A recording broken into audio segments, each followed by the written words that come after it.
the initial announcement was that Kenya was going to be represented by the head of parliament, the Honorable Speaker, WETANGULA.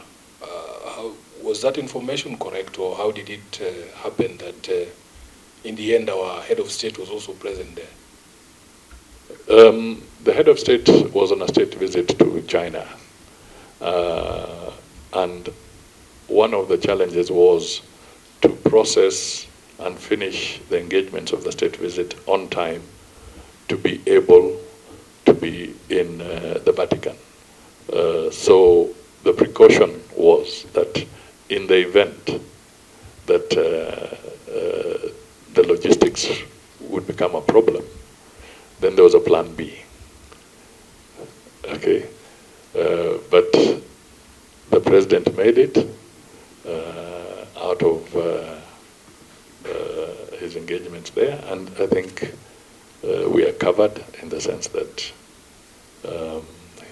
he represented the country at the funeral service.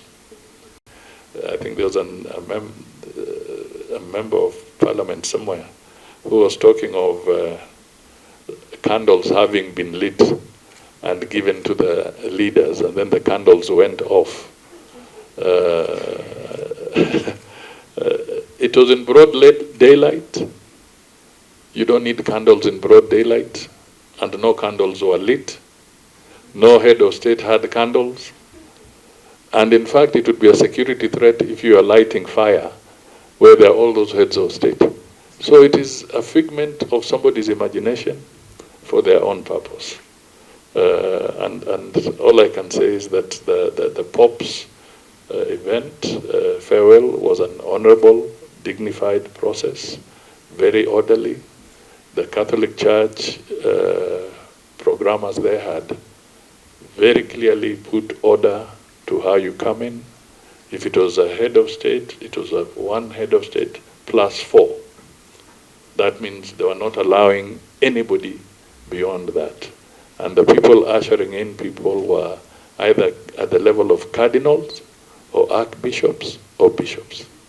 So each delegation would be assigned one of those to usher you to where you sit. And so it was very orderly, and we want to respect the Catholic Church for a very presentable occasion. In fact, it would be unfortunate for Kenyans to try and belittle a process of this nature.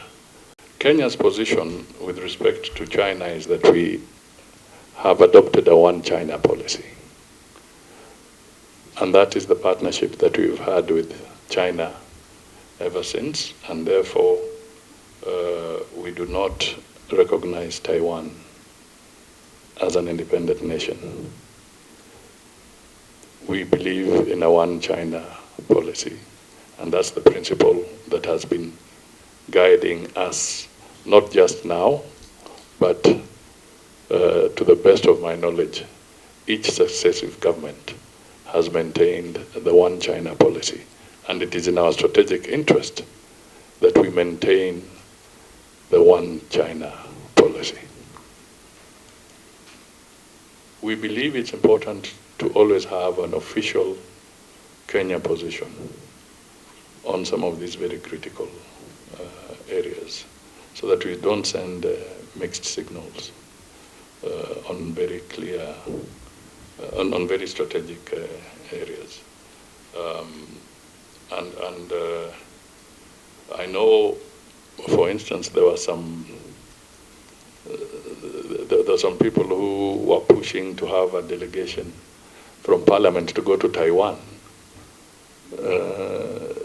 when the President of Kenya is visiting China for a state visit. You see, looking at it, that would have been a provocative action, and it could have cost the country dearly. So there are certain things that we need to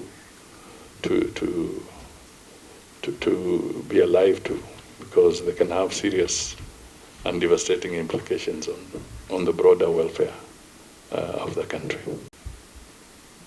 Kenya helps to provide a platform for various countries for people to talk. South Sudan, they have different factions. They have many peace efforts taking place in Nairobi. Mediation of different factions, different political groups.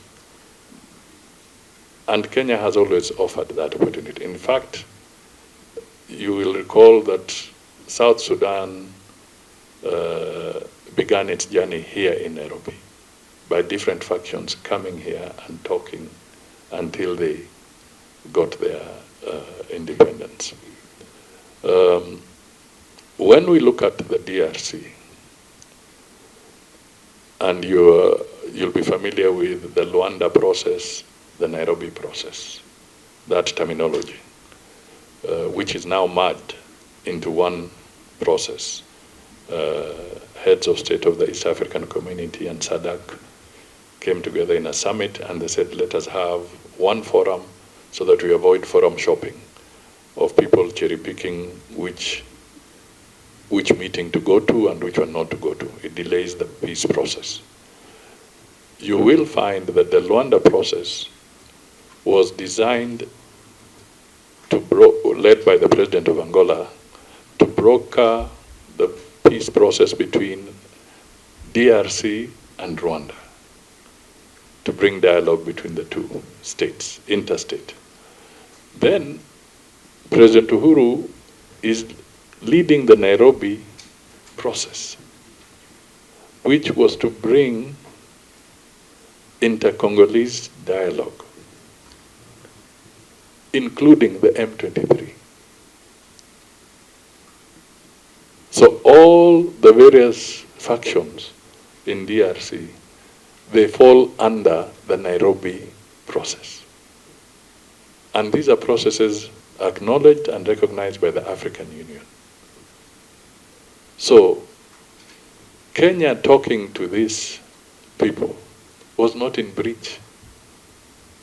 In fact, they will have to talk, because we are seeing interventions which are good. Anything that calls for ceasefire and we manage to achieve ceasefire, whether it is coming from the Middle East or whether it's coming from other quarters, is okay.